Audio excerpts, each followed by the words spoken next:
এদিকে মার্কিন চুক্তিতে ফেঁসে গেলেন তারেক রহমান। বদলে যাচ্ছে রাজনৈতিক সমীকরণ, ফিরছে আওয়ামী লীগ, চূড়ান্ত ঘোষণা দিলেন শেখ হাসিনা। বিএনপির দিন কি ফুরিয়ে আসছে? বিএনপি কি ক্ষমতা হারানোর সিগন্যাল পেয়ে গেছে? এবং খলিলুর রহমান প্রতিনিয়ত তারেক রহমানকে ভয় দেখায় যে এই চুক্তি একটু এদিক ওদিক করলে তারেক রহমান আপনার ক্ষমতা নাই হয়ে যাবে। বাংলাদেশের রাজনীতি থেকে নতুন সমীকরণ ঘটতে যাচ্ছে। গত কয়েকদিনের অবস্থা দেখে মনে হচ্ছে যে আওয়ামী লীগ নেতাকর্মীর ভয় ভেঙে গেছে, যার কারণে আলাপ আসছে যে রাজনীতি থেকে শীঘ্রই আওয়ামী লীগকে কেন্দ্র করে নতুন রাজনৈতিক সমীকরণ হতে যাচ্ছে। গ্রেফতার এবং হামলার শিকার হওয়ার ঝুঁকি থাকা সত্ত্বেও আওয়ামী লীগের নেতাকর্মীরা দেশে ফিরতে শুরু করেছেন। তবে কি নতুনভাবে সংগঠিত হয়ে আবার রাজনীতিতে সক্রিয় হবে আওয়ামী লীগ? আমাকে নীলকণ্ঠী শেখ হাসিনা খুব শীঘ্রই বাংলার মাটিতে আবারও ফিনিক্স পাখির মতো ডানা ঝাপটাইয়া ফিরাইবেন। তিনি আসতেছেন, দিল ঠিকা কইলাম, সেই দিন বেশি দূরে না, তিনি আবার জয় বাংলা জয় বঙ্গবন্ধু স্লোগানে ঢাকার রাজপথ কাঁপাবেন। দর্শক, নতুন একটা নিউজ আপনাকে স্বাগতম। প্রিয় দর্শক, বাংলাদেশের রাজনীতিতে কি নতুন কোনো একটা সমীকরণ হতে চলেছে যেটাতে আওয়ামী লীগ ফিরতে পারে? দর্শক মণ্ডলী, ইতিমধ্যেই বিশ্লেষকরা বলছেন যে আওয়ামী লীগ আবারও ফিরছে এবং সাবেক প্রধানমন্ত্রী শেখ হাসিনাও ফিরছেন। দর্শক, বিশ্লেষকদের এই মতামতকে আপনি কিভাবে দেখছেন? বাংলাদেশের বর্তমান যে রাজনৈতিক প্রেক্ষাপট এবং যে পরিস্থিতির সৃষ্টি হয়েছে তার আলোকে কি সাবেক প্রধানমন্ত্রী শেখ হাসিনা সহ আওয়ামী লীগকে ফেরার কোনো রকম আলামত প্রকাশ পায় নাকি পায় না, তা অবশ্যই কমেন্ট করে জানিয়ে দিন। প্রিয় দর্শক, এছাড়াও ভিডিওর শুরুতেই আরো যে গুরুত্বপূর্ণ ভিডিওর অংশগুলো দেখেছেন তার বিস্তারিত আলোচনা একটু পরেই দেখতে চলেছেন। তো দর্শক, আর দেরি না করে চলুন দেখে আসবো আজকের সেই কাঙ্ক্ষিত ভিডিওগুলো। তবে তার আগে বলবো, যারা এখনো চ্যানেলটি সাবস্ক্রাইব করেননি অবশ্যই চ্যানেলটি সাবস্ক্রাইব করে পাশে থাকা বেল আইকনটি ক্লিক করে দিন। আর যারা ইতিমধ্যেই চ্যানেলটি সাবস্ক্রাইব করে রেখেছেন তাদেরকে অসংখ্য ধন্যবাদ। তো চলুন দর্শক, ভিডিওটিতে একটি লাইক দিয়ে আমরা ধারাবাহিকভাবে সবগুলো ভিডিওর আলোচনা দেখে আসি। বাংলাদেশের রাজনীতি থেকে নতুন সমীকরণ ঘটতে যাচ্ছে। গত কয়েকদিনের অবস্থা দেখে মনে হচ্ছে যে আওয়ামী লীগ নেতাকর্মীর ভয় ভেঙে গেছে। প্রথমত আমরা 3 দিন আগে চট্টগ্রামে বীর মুক্তিযোদ্ধা 1 নম্বর সেক্টরের সাব সেক্টর কমান্ডার, সাবেক মন্ত্রী, এমপি, আওয়ামী লীগের প্রেসিডিয়াম সদস্য ইঞ্জিনিয়ার মোশাররফ হোসেনের জানাজায় মানুষের যে ঢল দেখলাম তা স্মরণকালের স্মরণীয় নিঃসন্দেহে। তারা কারা ছিলেন? আওয়ামী লীগার। এবং গতকাল শেখ হাসিনার স্বদেশ প্রত্যাবর্তন দিবসে রাজধানী ঢাকা এবং সারা বাংলাদেশে আমরা আওয়ামী লীগের একটা অবস্থান দেখেছি, যার কারণে আলাপ আসছে যে রাজনীতি থেকে শীঘ্রই আওয়ামী লীগকে কেন্দ্র করে নতুন রাজনৈতিক সমীকরণ হতে যাচ্ছে। রাজপথে এই আকস্মিক সক্রিয়তা কি বর্তমান বিএনপি সরকারের জন্য অস্বস্তির কারণ হয়ে দাঁড়াচ্ছে?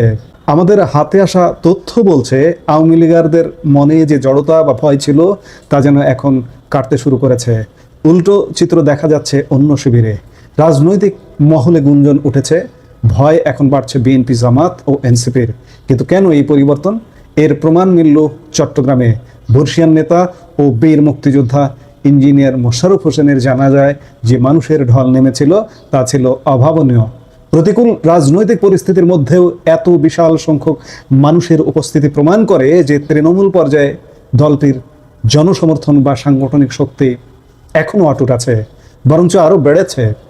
এই জনসমুদ্রকে অনেকেই আওয়ামী লীগের সুপ্ত শক্তির বহিঃপ্রকাশ হিসেবে দেখছেন। সাধারণ মানুষের এই স্বতঃস্ফূর্ত অংশগ্রহণ রাজনীতির মাঠে এক নতুন সিগন্যাল দিচ্ছে। কথায় আছে, দেয়ালে পিঠ ঠেকে গেলে মানুষ ঘুরে দাঁড়ায়। বর্তমান পরিস্থিতিতে আওয়ামী লীগ ও তার অঙ্গ সংগঠনের নেতা কর্মীদের অবস্থা ঠিক তেমনই। দীর্ঘদিনের মামলা, হামলা এবং ধরপাকড়ে বিপর্যস্ত কর্মীরা এখন অনেকটা মরিয়া। আর কতদিন ঘরে বসে থাকা যাবে? এই প্রশ্নটি এখন তৃণমূলের প্রতিটি স্তরে প্রতিধ্বনিত হচ্ছে। এই যে দেয়ালে পিঠ থেকে যাওয়া অবস্থা, এটাই তাদের রাজপথে নামার সাহস যোগাচ্ছে। গতকাল ছিল আওয়ামী লীগ প্রধান শেখ হাসিনার ঐতিহাসিক স্বদেশ প্রত্যাবর্তন দিবস। 1981 সালের 17 মে তিনি সকল নিষেধাজ্ঞা উপেক্ষা করে দেশে ফিরেছিলেন। এবছরও সেই দিনটিকে ঘিরে কর্মীদের মাঝে এক ধরনের আবেগীয় তাড়না দেখা গেছে। এই আবেগে তাদের বর্তমানের কঠোর নজরদারি এবং ঝুঁকি উপেক্ষা করে বাইরে বের করে এনেছে। ধারণা করা হচ্ছে রাজপথে এই নতুন পরিস্থিতি বর্তমান বিএনপি সরকারকে কিছুটা হলেও চিন্তায় ফেলেছে। আর সেই কারণে কি সেনাবাহিনী খুব সহসা ব্যারাকে ফিরছে না? বিশ্লেষকদের মতে সরকার হয়তো ভেতরে ভেতরে এক ধরনের নিরাপত্তাহীনতায় ভুগছে। বিশেষ করে 24-এর তথাকথিত অভ্যুত্থান পরবর্তী সময়ে পুলিশ বাহিনীর মনোবল এবং আওয়ামী লীগের প্রতি তাদের সহানুভূতিশীল হওয়ার যে ধারণা তৈরি হয়েছে তা সরকারকে ভাবিয়ে তুলছে। পুলিশের উপর যে হামলা বা হত্যাযোগ্য হয়েছে তার বিচার না হওয়া এবং বাহিনীর সদস্যদের সাথে হওয়া অন্যায়ের ফলে পুলিশের একটি বড় অংশ হয়তো আওয়ামী লীগকে পরোক্ষ সহযোগিতা করতে পারে, এমন একটি আশঙ্কা সরকারের অন্দরে কাজ করছে। আর ঠিক এই ভয় থেকেই সেনাবাহিনী যতক্ষণ সম্ভব মোতায়েন রাখার চেষ্টা করা হচ্ছে বলে ধারণা করা হচ্ছে।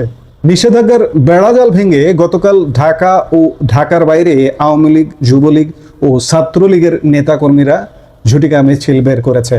মোহাম্মদপুর, আসাদগেট, তেজগাঁও এবং শেরেবাংলা নগরে এই মিছিলগুলো ছিল বেশ নজরকাড়া। শুধু ঢাকা নয়, গাজীপুর, গোপালগঞ্জ, মাদারীপুর এবং শরীয়তপুরের জাজিরাতেও এই চিত্র দেখা গেছে।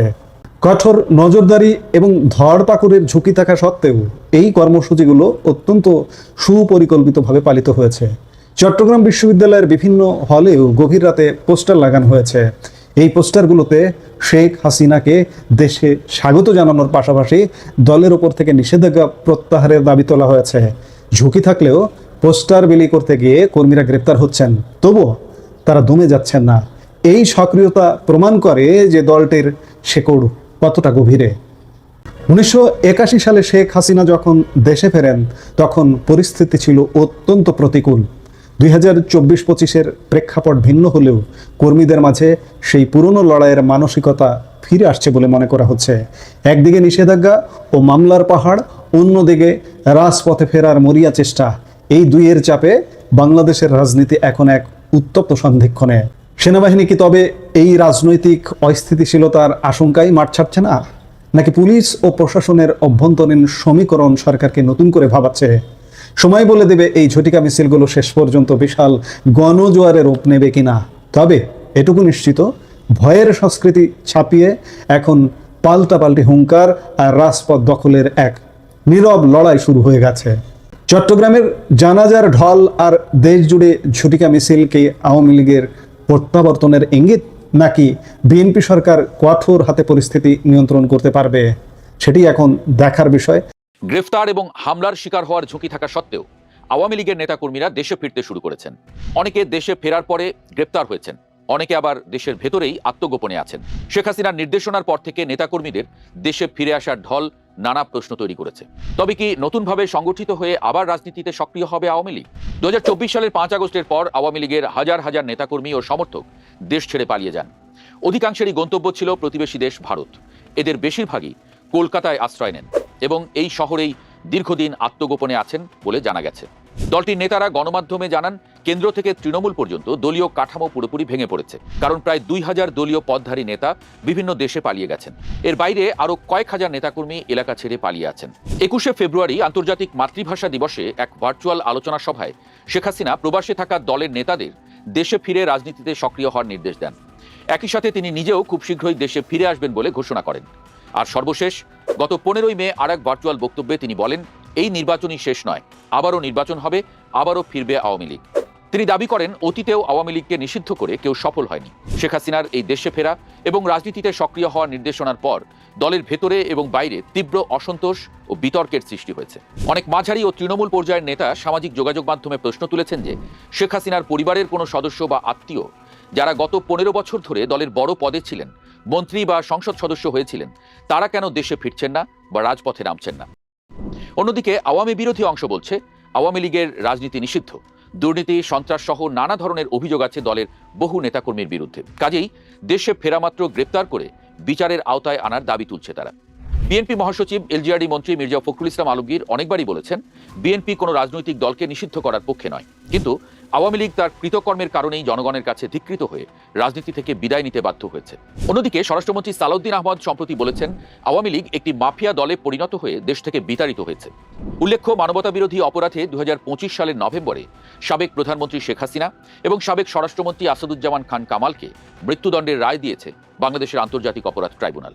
নেতাকর্মীদের দেশে ফেরার নির্দেশ দিয়ে শেখ হাসিনার ভার্চুয়াল বার্তা এরই মধ্যে সোশ্যাল মিডিয়ায় ভাইরাল হয়েছে। এরপর আইনশৃঙ্খলা বাহিনীও সতর্ক অবস্থায় আছে। পুলিশ সদর দপ্তর থেকে থানাগুলোতে নির্দেশনা দেওয়া হয়েছে যেন জামিন পাওয়ার সক্রিয় আওয়ামী লীগ নেতাকর্মীদের উপরে নজরদারি বাড়ানো হয়। প্রয়োজনে অন্য মামলায় পুনরায় গ্রেপ্তার করা হয়, যাতে তারা নতুন করে কোনো বিশৃঙ্খলা তৈরি করতে না পারে। কিন্তু এই নির্দেশনা থাকার পরেও আওয়ামী লীগের নেতাকর্মীদের দেশে ফেরা থামছে না। 16 মে লালমনিরহাট সীমান্ত দিয়ে অবৈধভাবে ভারত থেকে আসার পর গ্রেপ্তার হন আওয়ামী লীগের থিঙ্ক ট্যাঙ্ক সিআরআই এর প্রধান নির্বাহী পরিচালক সাব্বির বিন শামস। আওয়ামী লীগ সরকার তাকে পররাষ্ট্র মন্ত্রণালয়ের ডিজি নিয়োগ দিয়েছিল। গ্রেপ্তারের সময়ও তার কাছে কূটনৈতিক পাসপোর্ট ছিল।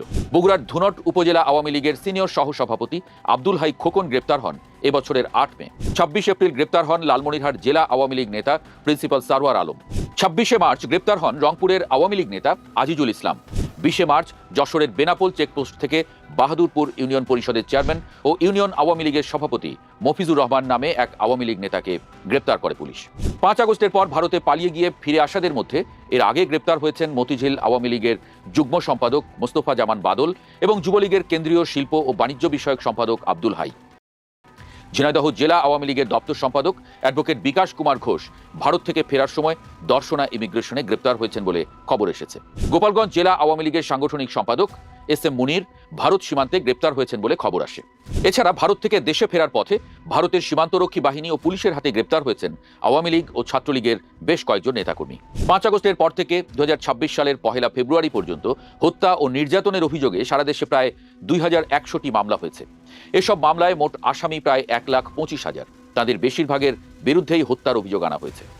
আসামিদের মধ্যে সাবেক প্রধানমন্ত্রী শেখ হাসিনা থেকে শুরু করে আওয়ামী লীগের অনেক সাবেক মন্ত্রী, এমপি, তৃণমূল পর্যন্ত নেতাকর্মী ও পুলিশ সদস্য আছেন। বিভিন্ন মামলায় সাংবাদিক, বুদ্ধিজীবী, সংস্কৃতিকর্মী ও পেশাজীবীদেরকেও আসামি করা হয়েছে। এর মধ্যে পুলিশ সদর দপ্তরের নির্দেশে গোয়েন্দা পুলিশ ডিবি এবং পুলিশের বিশেষ শাখা এসবি বিভিন্ন মামলার আসামি ও ক্ষমতাচ্যুত আওয়ামী লীগ ও এর ভাতৃপ্রতিম ও সহযোগী সংগঠনের নেতাকর্মীদের একটি বিশেষ তালিকা তৈরি করেছে। 5 আগস্ট ছাত্র জনতার গণ অভ্যুত্থানের পর আওয়ামী লীগ ও এর অঙ্গ সংগঠনের নেতাকর্মীদের বেশিরভাগই ঢাকায় আত্মগোপন করে আছেন। মাঝে মধ্যে এরা ঝটিকা মিছিল বের করেন এবং গোপন মিটিংয়ে অংশ নেন। নেতাদের মধ্যে কেউ কেউ সরাসরি, আবার কেউ অনলাইনে মিটিংয়ে যোগ দিচ্ছেন। ঢাকা মহানগর আওয়ামী লীগ নেতা শাহে আলম মুরাদ 6 এপ্রিল রাজধানীর বঙ্গবন্ধু এভিনিউতে হঠাৎ ঝটিকা মিছিল বের করেন। ওই মিছিলের পর 17 এপ্রিল ডিবি পুলিশ তাকে উত্তরা থেকে গ্রেপ্তার করে। তার ঘটনা প্রমাণ করে আত্মগোপনে থাকা অবস্থায়ও নেতারা রাজনৈতিক সক্রিয়তা বজায় রেখেছেন। দলের তৃণমূল পর্যায়ের নেতারাও শীর্ষ নেতাদের দেশে ফিরে আসার আহ্বান জানান। বিবিসির এক প্রতিবেদনে বলা হয়েছে, দল বাঁচাতে শীর্ষ নেতাদের দেশে ফিরতে বলছে আওয়ামী লীগের তৃণমূল। নির্বাচনে জয়ী হয়ে বিএনপি সরকার গঠন করলে আওয়ামী লীগ হয়তো কিছু কার্যক্রমের সুযোগ পাবে, এমন আশা ছিল দলটির অনেকের। কিন্তু নির্বাচনের পর দেখা যাচ্ছে তেমনটা ঘটেনি। বরং বিএনপি সরকারের সময় আওয়ামী লীগের কার্যক্রম নিষিদ্ধ সংক্রান্ত সন্ত্রাস বিরোধী আইনের সংশোধনী বিল সংসদে পাশ হয়ে গেছে। ফলে আইনগতভাবে আওয়ামী লীগের সামনে প্রকাশ্যে রাজনীতি করার সুযোগ আর নেই। নেতাকর্মীরা দেশে ফিরলেও শেখ হাসিনা এখনই ফিরবেন বলে মনে হয় না। যদিও আওয়ামী লীগ শেখ হাসিনার প্রত্যাবর্তন 2.0 নামে সামাজিক মাধ্যমে ক্যাম্পেইন চালাচ্ছে, কিন্তু যেহেতু তার বিরুদ্ধে ইতোমধ্যে ফাঁসির রায় হয়েছে, যে রায়ের বিরুদ্ধে তার আপিল করার সুযোগও আর নেই। এই অবস্থায় দেশে ফেরা তার পক্ষে অসম্ভব। তবে দেশে না থাকলেও বিদেশে বসেই নেতাকর্মীদের নির্দেশনা দিয়ে যাবেন তিনি। শেখ হাসিনা এর আগে দলের নেতাকর্মীদেরকে সব ধরনের নির্বাচনে অংশ নেওয়ার আহ্বান জানিয়েছেন। সামনে স্থানীয় সরকার নির্বাচন, সেই নির্বাচনে আওয়ামী লীগের কর্মী সমর্থকরা স্বতন্ত্রভাবে বা অন্য কোনো দলের হয়ে নির্বাচন করতে পারেন। এজন্য দলকে চাঙ্গা রাখতে এবং রাজনীতিতে দলের প্রভাব বাড়াতে দলের নেতারা দেশে ফিরতে শুরু করেছেন। নেতাকর্মীরা মনে করেন, এখন নির্যাতন ও জেল জুলুমের শিকার হলেও দেশের রাজনীতির ময়দানে আওয়ামী লীগের শূন্যতা এখনো কেউ পূরণ করতে পারেনি। কাজেই যেসব এলাকায় ঐতিহাসিকভাবে আওয়ামী লীগের অবস্থান ভালো, সেখানে স্থানীয় নির্বাচনে জয়ের সুযোগ যেমন আছে, একই সাথে শীর্ষ নেতাদের অনুপস্থিতিতে দলে সক্রিয় হয়ে নেতৃত্ব পাওয়ার সুযোগ এসেছে। তাই জেল, হামলা ও নির্যাতনের ঝুঁকি থাকা সত্ত্বেও দেশে ফিরতে শুরু করেছেন আওয়ামী লীগের নেতারা। বিএনপির দিন কি ফুরিয়ে আসছে? বিএনপি কি ক্ষমতা হারানোর সিগন্যাল পেয়ে গেছে? দর্শক, হঠাৎ করে আমরা দেখতে পাচ্ছি জামাত ইসলামী অবিশ্বাস্য কূটনৈতিক সাড়া পাচ্ছে। নির্বাচনের আগে যেরকম জামাত ইসলামীর অফিসে, বিশেষ করে আমিরের জামাতের অফিস এবং তার বাসভবনে যেরকম কূটনৈতিকদের একটা সিরিয়াল করতো, এই মার্কিন রাষ্ট্রদূত, ব্রিটিশ হাই কমিশনার, ইউ রাষ্ট্রদূত, এমনকি ভারতের হাই কমিশনার, যেটা এতটা আগ্রহ বিএনপিকে ঘিরে ছিল না, কিন্তু জামাতকে ঘিরে ছিল। এবং তখনই একটা হাইপ তৈরি হয়েছিল যে সারা পৃথিবী জামাতকে চায়, বাংলাদেশের জনগণ তো জামাত ইসলামের পক্ষে আছে। নির্বাচনের পরও এরকম একটা বিষয় আমরা দেখতে পাচ্ছি। হঠাৎ করে নির্বাচন হয়ে গেছে 3 মাস যেতে না যেতেই জামাত ব্যাপক কূটনৈতিক সাড়া পাচ্ছে। এবং কোন সময় সাড়া পাচ্ছে? যেই সময় বিএনপি নজিরবিহীন বেকায়দায় পড়েছে। বিশেষ করে কূটনৈতিক অঙ্গনে বিএনপি সবচেয়ে বেকায়দায় পড়েছে। দেখেন, নির্বাচনের আগে জামাত কূটনৈতিক সাড়া পেয়েছিল, বাট জামাত ক্ষমতা আসতে পারেনি। এটা সারা পৃথিবীর যে কূটনৈতিক তৎপরতা বা সক্ষমতা তার চাইতে মার্কিন যুক্তরাষ্ট্রের সক্ষমতা বেশি। এখন পর্যন্ত তো গ্লোবাল লিডার মার্কিন যুক্তরাষ্ট্র। হ্যাঁ, they are declining, China is rising, but মার্কিন যুক্তরাষ্ট্র ইজ গ্লোবাল লিডার। আর বাংলাদেশ নিয়ে মার্কিন যুক্তরাষ্ট্র এবং ভারত যদি একত্রে খেলে, সারা পৃথিবী মিলেও তাদের সাথে এখানে পারে না কিংবা পারবে না। This is reality. তো দর্শক, এই জায়গায় মার্কিন যুক্তরাষ্ট্র এবং ভারতের খেলায় জামাত পরাজিত হয়েছে, বাট সারা পৃথিবীর কূটনৈতিক আকর্ষণ জামাতের দিকেই ছিল। এমনকি মার্কিন যুক্তরাষ্ট্র একটা সময় পর্যন্ত জামাতকে চাইতো, বাট ভারতের সফট পাওয়ার ব্যবহার করে যুক্তরাষ্ট্রকে, ভারতের লবিকে ব্যবহার করে যুক্তরাষ্ট্রকে ম্যানেজ করা হয়েছে। না, জামাত নয়, বাংলাদেশে ভারত বিএনপিকে চায়, বিএনপিকে ক্ষমতা এনে দিয়েছে। এখন নির্বাচনের পর জামাত ব্যাপক কূটনৈতিক সাড়া পাচ্ছে কেন? এটার কয়েকটা গ্রাউন্ড আছে। কি কি সাড়া পাচ্ছে আমি কিছু খবর নিয়ে হাজির হয়েছি, এটা আলোচনার মধ্যে থাকবে। তো প্রথমে বলি, মানে ইদানিং আমরা দেখতে পাচ্ছি যে মাননীয় বিরোধী দলীয় নেতার সঙ্গে সিঙ্গাপুরের মানবাধিকার হাই কমিশনারের সৌজন্য সাক্ষাৎ, মালয়েশিয়ার হাই কমিশনের কর্মকর্তাদের সাথে জামাত নেতাদের সাক্ষাৎ, অমুক দেশে তমুক দেশে নিয়মিত যুক্তরাজ্য সবার সাথে বৈঠক, এবং জামাতকে ঘিরে যথেষ্ট আগ্রহ আমরা লক্ষ্য করছি। আর চীনের সাথে তো জামাতের একদম ধরম মরম সম্পর্ক। এর কারণটা কি? প্রধান কারণ হচ্ছে যে মার্কিন যুক্তরাষ্ট্রের সাথে বিএনপি একটা গোপন চুক্তি করেছে। হ্যাঁ, বিএনপি করেছে, কারণ চুক্তিটার মূল কলকাঠি নেড়েছিল বিএনপির গুপ্ত বিএনপি ডক্টর খলিল রহমান। এবং ওই চুক্তির প্রতি বিএনপি এতটাই কমিটেড ছিল যে চুক্তি যাতে অবিকৃতভাবে রেখে দেওয়া যায়, এই জন্য খলিল রহমানকে তারেক রহমান পররাষ্ট্রমন্ত্রী বানিয়েছে, নইলে খলিল রহমানকে তারেক রহমান পররাষ্ট্রমন্ত্রী বানাতেন না। তো এখানে ওই চুক্তির ফলে অন্যান্য অনেক দেশের স্বার্থ কন্টেইন করে ফেলা হয়েছে। যেমন ইউরোপীয় ইউনিয়নের সাথে স্বাভাবিক ব্যবসা বাণিজ্যের রাস্তা অনেকটা কন্টেইন হয়েছে মার্কিন যুক্তরাষ্ট্রের সাথে সেই গোপন চুক্তি, যার ফলে বিএনপির সাথে ইউরোপীয় ইউনিয়নও কমফোর্ট ফিল করছে না। যেমন আমরা ইউরোপের এয়ারবাস কিনবো না, মার্কিন যুক্তরাষ্ট্রের সাথে সেই গোপন চুক্তি কার্যকরের আগেই আমরা বোয়িং কেনার প্রক্রিয়া শুরু করে দিয়েছি। মানে ইউরোপ এখানে বঞ্চিত, অর্থাৎ তারা কিছুটা হলো ডিপ্রাইভ। আরো নানান কাঁচামাল যেটা আমরা ইউরোপ থেকে কম দামে আনতে পারি না, আমরা বাধ্য। জাস্ট মার্কিন যুক্তরাষ্ট্র আমাদের গার্মেন্টস এর উপর ট্যারিফ কমিয়ে দেবে 19% বা 18%, যার বিনিময়ে আমরা অনেক কাঁচামাল যেটা ইউরোপ থেকে কম দামে আনতে পারতাম সেটা আনতে হবে আমেরিকা থেকে। সবচেয়ে বড় ট্রেডটা এখানে বোয়িং এর বিষয়, সেটা বোয়িং কিনতে হবে মার্কিন যুক্তরাষ্ট্র অলাভজনক বোয়িং আমাদের হিউজ টাকা দিয়ে কিনতে হবে, এবং এটা রক্ষণাবেক্ষণও বিরাট একটা লসের বোঝা রাষ্ট্রকে টানতে হবে। এবং চীনকে তো স্ট্র্যাটেজিক্যালি একদম খেয়ে দেওয়া হয়েছে মার্কিন যুক্তরাষ্ট্রের সাথে সেই গোপন চুক্তিতে, কারণ এই কথিত বাণিজ্য চুক্তি এমনভাবে সাজানো হয়েছে যার মধ্য দিয়ে শর্তের বেড়াজালে আবদ্ধ করে যুক্তরাষ্ট্র তার যে কৌশলগত পরিকল্পনা সেই অনুযায়ী পদক্ষেপ নিতে বিএনপি সরকারকে বাধ্য করতে পারবে, যেটা চীনের বিরুদ্ধে যাবে। যেমন বার্মা অ্যাক্ট নিয়ে যে যুক্তরাষ্ট্রের পরিকল্পনা, সেটা বাংলাদেশকে বাধ্য করাবে যুক্তরাষ্ট্র। এরকম নানান বাধ্যবাধকতার কবলে বাংলাদেশকে ফেলে দিচ্ছে এই চুক্তির ফলে। সারা পৃথিবী, যুক্তরাষ্ট্র এবং ভারত বাদে সারা পৃথিবী অসন্তুষ্ট, এবং তারা প্রত্যেক দেশ বাংলাদেশের ডিপ্লোম্যাটিক সম্পর্ক বা মিশন পরিচালনা করে তাদের দেশের সর্বোচ্চ হাইয়েস্ট ন্যাশনাল ইন্টারেস্ট সেভ করার জন্য, অ্যাচিভ করার জন্য। মার্কিন যুক্তরাষ্ট্রের সাথে বিএনপি সরকার এমন গোপন চুক্তিতে আবদ্ধ হয়েছে, কাজ করারই ক্ষেত্র কম, যার ফলে তারা বিরোধী দলের দিকে ঝুঁকছে। এবং এটা বিএনপির জন্য একটা দুঃসংবাদ যে এরকম পরিস্থিতিতে কোঅপারেশনের অভাবে অনেক দেশ ক্ষমতা হারায়। হঠাৎ করে দেখবেন যে মার্কিন যুক্তরাষ্ট্র পয়সা দিতে পারছে না, আর গোপন চুক্তির ফলে চীন, ইউরোপ কেউ টাকা দিবে না, একটা অর্থনৈতিক ক্রাইসিসে পরে বিএনপি সরকারের পতন হয়ে যাবে। পতনের মুখে বিএনপি সরকার বলা যায়। আর এই দৃষ্টিভঙ্গি থেকেই বিরোধী দল জামাতের দিকে নির্বাচনের পরেও কূটনৈতিকদের ব্যাপক আগ্রহ, জামাতের সাথে আলাপ আলোচনা তারা করছে, যেহেতু বিএনপির সাথে এখানে ডিল করার রাস্তাই সংকুচিত হয়ে গেছে। দর্শক, মাননীয় বিরোধী দল নেতার সঙ্গে সিঙ্গাপুরের মানবাধিকার হাই কমিশনার মিস্টার ডেরেক লো এর সৌজন্য সাক্ষাৎ। আমাদের ঔষধ, কৃষি, নানান কিছু, কিসের সিঙ্গাপুর আর কিসের অমুক তমুক, সবকিছু তো আমেরিকাপন্থী বানিয়ে ফেলেছে। এখন পর্যন্ত সব প্রসিডিউর শেষ করে এই চুক্তি কার্যকর হয়নি, কিন্তু তার আগেই কিন্তু চুক্তি অনুযায়ী কাজ করা বাংলাদেশ সরকার শুরু করে দিয়েছে। এবং খলিল রহমান প্রতিনিয়ত তারেক রহমানকে ভয় দেখায় যে এই চুক্তি একটু এদিক ওদিক করলে তারেক রহমান আপনার ক্ষমতা নাই হয়ে যাবে। এবং ডাক্তার শফিকুর রহমান কিন্তু যাচ্ছেন না, তার দরবারে আসছেন কূটনীতিকরা। এই সময় হাইকমিশনের সঙ্গে উপস্থিত ছিলেন সিঙ্গাপুর হাইকমিশনের চার্জ দি অ্যাফেয়ার্স মিস্টার মাইকেল লি সাউথ এবং সাউথ এশিয়ার কান্ট্রি ডিরেক্টর মিস্টার তাই দায় আন। সাক্ষাৎকালে বৈঠকটি অত্যন্ত আন্তরিকতা ও হৃদ্যতাপূর্ণ পরিবেশে অনুষ্ঠিত হয়। এখন সিঙ্গাপুরের জাতীয় স্বার্থের জন্য জামাতের সাথে তেমন কোনো কাজ থাকতে পারে না, তাদের কাজ সরকারের সাথে, কিন্তু না, তারা দেখা করছে জামাতের সাথে। কেন? ওই যে বিএনপির সাথে কাজ করার জায়গা সংকুচিত হয়ে গেছে।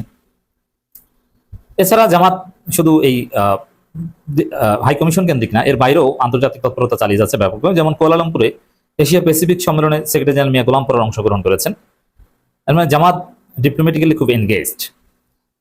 মাননীয় বিরোধী দলীয় নেতা ডাক্তার শফিকুর রহমান এমপির সঙ্গে ইইউ এর মান্যবর রাষ্ট্রদূত মিস্টার মাইকেল মিলারের সৌজন্য সাক্ষাৎ। তা মাইকেল মিলার ডাক্তার শফিকুর রহমানের সাথে কাজটা কি? এমন না যে কোনো একটা বিশেষ এজেন্ডা নিয়ে এখন সারা পৃথিবী কাজ করছে বাংলাদেশে, যাতে সরকারি দল বিরোধী দল সবাইকে লাগবে, না এরকম কিছু না। এখন ডিপ্লোম্যাটদের বা বিদেশি মিশনের কাজ একটাই, তাদের ব্যবসা বাণিজ্য সরকারের সাথে ডিল করা। বিরোধী দলের সাথে কোনো কাজ থাকতে পারে না, কিন্তু তাদের বৈঠক টৈঠক দেখে সরকারের সাথে বিরোধী দলের বেশি। ওই যে মার্কিন যুক্তরাষ্ট্রের সাথে গোপন চুক্তির ফলাফল। এবং 2 দিন পর দেখবেন যে যুক্তরাষ্ট্রের কথা যখন ভালোভাবে শুনতে পারছে না বিএনপি সরকার, তখন তারাও জামাতের কাছে যাবে যে বিএনপিতে কথা শুনছে না, জামাত আপনারা কি বলেন? জামাত রাজনীতির ড্রাইভিং সিটে আছে, জামাতের কাছে সবাই আসছে। প্রিয় দর্শক, আমি আশা করছি সবগুলো ভিডিওই আপনি মনোযোগ সহকারে দেখেছেন। সেই সাথে দর্শক, এই ভিডিওগুলো সম্পর্কিত যদি কোনো তথ্য বা মতামত থাকে তাহলে তো অবশ্যই কমেন্ট করে জানিয়ে দিন। এতক্ষণ সাথে থাকার জন্য ধন্যবাদ। নিউজটি শেষ করছি এখানেই, ফিরছে আগামী ভিডিওতে নতুন কোনো টপিক নিয়ে। আল্লাহ হাফেজ।